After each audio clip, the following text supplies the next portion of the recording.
Hello, Greg Lawson here. Today I'm going to be talking about for sale by owner versus owner finance versus off-market deals. I'm going to tell you the pros and cons. So for all of you bargain house hunters, you're definitely going to want to see this one, and we're going to get into it right now.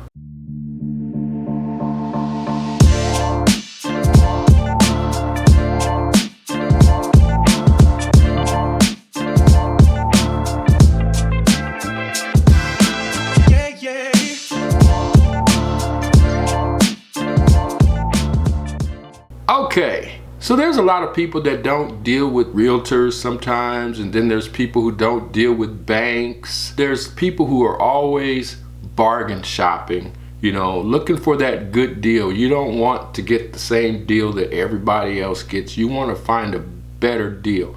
Well, let's talk about the means of doing that. A lot of people will shop for sale by owner homes, thinking you're going to get a real bargain if you buy for sale by owner. You can buy directly from the owner. No commissions have to be paid. Sounds good, right? You should be able to save some money doing that. Well, it doesn't usually work out that way, and let me tell you why. For sale by owner homes are being sold by a seller who's trying to save some money. The seller is trying to save the real estate commission, right? So if he's trying to save the real estate commission, then you can't save the real estate commission. Two people can't save the same commission. Does that make sense to you? Okay? So if I'm a seller and I'm saying I don't want to pay a realtor because I want to keep more money in my pocket, then I'm not passing that money on to you as the buyer, right? However, when buyers go out looking at for sale by owner homes, they're thinking there's no realtor involved, so I should be able to get a better deal on this house. Quite frankly, it's not recommended to sell a home without a realtor. Both parties tend to lose out on that deal, right? Or both parties are definitely at risk in that kind of a transaction, right? Because neither of you really know what you're doing. I mean, let me just be frank about that, right? So there's risk involved. So the seller who's thinking he's gonna sell his home and make more money typically makes less money, right? Because why? Because he's attracting bargain shoppers. Bargain shoppers are not out there looking to pay market value for your home. They're looking to get a bargain. So you thinking I'm gonna sell it myself and make more money. No, you're gonna make less money. As a realtor, I'm marketing to people who are qualified, people who understand what market value is, and they're looking for a fair deal, not necessarily a bargain. Just want a fair deal, right? So those are the people that you want to deal with. You don't necessarily want to deal with the bargain shoppers, bottom dwelling, lowballers, right? And that's who you're dealing with when you're selling your home yourself. And as a buyer, when you go to that FSBO, again, he's trying to save money. So he's not trying to pass savings on to you. He's trying to save money. He's trying to save paying that realtor commission. That's why he's selling the home himself. So you understand what I'm saying? You're both gonna lose in that transaction. First of all, for the seller, statistics show that a home sold by a realtor typically sells for about 15% more than a home that's sold by the seller, right? So if you're saving a 6% commission, but you're selling your home for 15% less, do you think you're making money on that deal? No, you're not. Obviously, you're not. Buyers, buyer beware. You are not represented. If you go and buy from a seller, you don't have representation, something goes wrong. I like to ask people this. Do you know what an inclusion is? Do you know what an encroachment is? Do you know what an encumbrance is? Those are just a few real estate terms that we as realtors know about. We have to, right? It's our job. If you don't know about them, those are things that can bite you in the butt after the fact. After you bought the house, you come back and you find out there's issues, right? So here's the thing. And for a buyer, a realtor costs you nothing.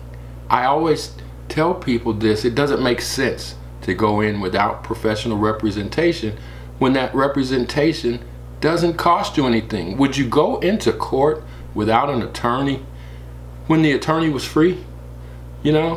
Come on, just use your brain here. All right, so that's my take on for sale by owner. Okay, let's talk about owner finance. Now, I did a lot of owner finance deals when I first became a realtor.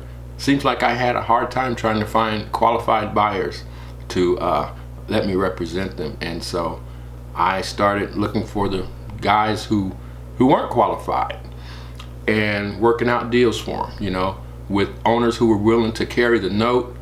And I did a lot of that, and that can be a good thing for people who either just don't like dealing with banks, people who have credit issues. But here's the thing, you still want to use a realtor. Don't do it with the owner, because oh my gosh, I've had people come to me after they've done this, and all of a sudden they're being foreclosed on because they made a deal with the owner. Now they're paying the owner all this money, and the owner's not paying the mortgage company or the bank. Now the house is being foreclosed. They put down a large down payment. Again, don't buy a house without professional representation. You probably don't know what you're doing. If you're not a realtor, if you're not licensed, if you've never been trained as a realtor or broker, you probably don't know what you're doing. You might think you do, but you just don't, okay? There's things that you don't even know that you don't know. Don't do it. You're gonna get yourself into trouble, okay? But owner finance is fine. Let's say you've got credit issues, okay?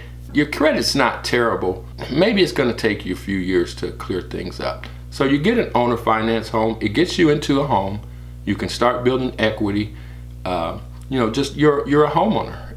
Even though the previous owner is carrying the note for you, you are the homeowner, and at that point, the equity that is put into that house is yours, okay? If the value of the house goes up, that's your value. So you're an owner, you become an owner while you straighten out your credit. And normally, these deals are for short terms, okay? Sometimes 3 years, sometimes 5 years, whatever, right? Whatever you agree on. But at that point, you're gonna have to get your own financing, right? So you're working on your credit over this time so you can get the financing that you're gonna need, right? So that's the point of owner finance. It's gonna cost you a little more in interest, sometimes quite a bit more, to be honest with you. I've seen a lot of owner finance deals where they're asking for really high interest. And I've always tried to get reasonable interest rates for my buyers. I don't go for the guys who are just trying to really kind of stick it to you there on the interest. Sometimes they'll do that. These investors, some of them are kind of greedy, right? So you have to be careful of that as well. But here's the thing you have to understand. One of the bigger risks, and I've never seen this happen before, but the bank that's holding that original note, if this home is already financed, can foreclose. Once that deal is made to sell it to another owner, they have the right to call that full amount due, right? They can foreclose on that home. So again, as long as the payments are being made, I don't think they'll do it. I've never seen it done in all the years I've done it. So I don't think it's a huge concern, but it is something that you need to be aware of. It is within their rights to do that, okay? So be aware of that. You know, the owner is probably not gonna tell you that, but me as a realtor, again, I'm representing you as the buyer. I'm representing your interest. My whole job is to protect you, okay? So I'm gonna make sure you're aware of things like this. So that's kind of the deal with owner finance. Now, the other thing is there are things that they're supposed to do, just like a bank. Whenever you're dealing with a bank or a financial institution, you get statements. And that owner is supposed to do that as well. So like quarterly, at least, you're supposed to get some kind of statement saying the remaining balance, how much interest you owe, blah, blah, blah, how much you've paid or whatever. That's their job to do that, to keep you aware of what's going on with the financing, okay? So a lot of them don't do that. I'm dealing with a guy right now who had an owner finance, and he bought the house and never heard from the owner again. And he's getting close to the end of the term to where he has to refinance it in his own name. And now he's having trouble even getting in contact with this guy. So don't go it alone. We always hear people talking about accountability these days. Accountability, we need more accountability. Well, that's what a realtor gives you. Someone to be accountable, you know? Someone who is out there to protect you, and if they don't do it right, they can be held accountable by the licensing commission or by the board of realtors, things like that. So you want accountability, use a realtor. Let me tell you, you should use an experienced realtor, but even a brand new realtor is better than no realtor, because at least that person has gone through the licensing process, has taken the classes, and should know enough to keep you safe in most cases, okay? So always use a realtor, no matter what kind of transaction you're doing. If you're buying a brand new house from a builder, you walk into a model home, they're gonna ask you, are you working with a realtor? The answer is yes, and you should be working with a realtor. If you're not, you need to find one and work with the realtor, because realtors will keep you safe even against builders. New homes have problems, just like pre-owned homes. A realtor is gonna keep you safe. They're gonna protect you. All right, so if I missed anything, please put it in the comments. Call me, text me, email me. Schedule a Zoom meeting with me. I'll be happy to explain anything to you that you have questions about.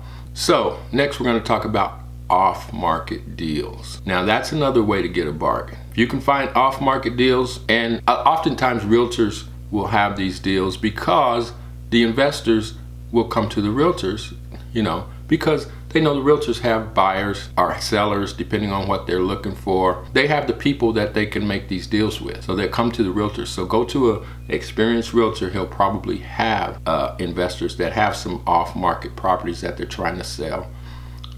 If you're trying to buy something like that, or if you got a home that you like to sell for cash, guess what? Realtors have these investors that will pay cash for your home, okay? So again, and then the realtor is going to be acting in your best interest, representing you. You will be the client, and you will be covered. He will be accountable.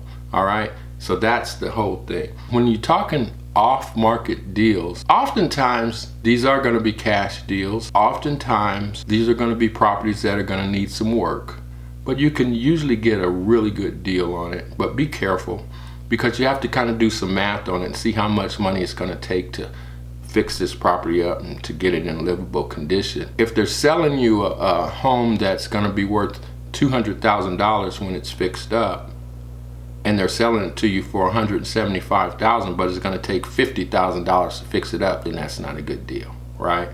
So again, you need someone who's kind of experienced in this sort of thing to be able to help you calculate that and figure out if it is a good deal, if it is a bargain. If not, perhaps they can negotiate on your behalf and get it to where it is a good deal for you, okay? But that's what you're looking at with the off-market properties. And when I say these are usually cash deals, it doesn't necessarily mean that you have to have $150,000 in cash on hand. There are also lending institutions that will lend you the cash to pay cash for that kind of a property, okay? There's different forms of this. There's one thing called hard money, and you can get this hard money, and it's usually for a short period of time. So that way, when you get the house fixed up, you refinance it under a FHA loan or something like that, and then you pay off the hard money lender, right? So there are venture capitalists, there are different kinds of lenders that will give you the cash to buy the property. The property is the collateral. So, you know, so they're not taking a huge risk, and they're gonna charge you interest. They're gonna make money on it, obviously. So they're willing to do that for you. So again, this is why you need a realtor. You probably didn't know all of this, did you? Well, duh.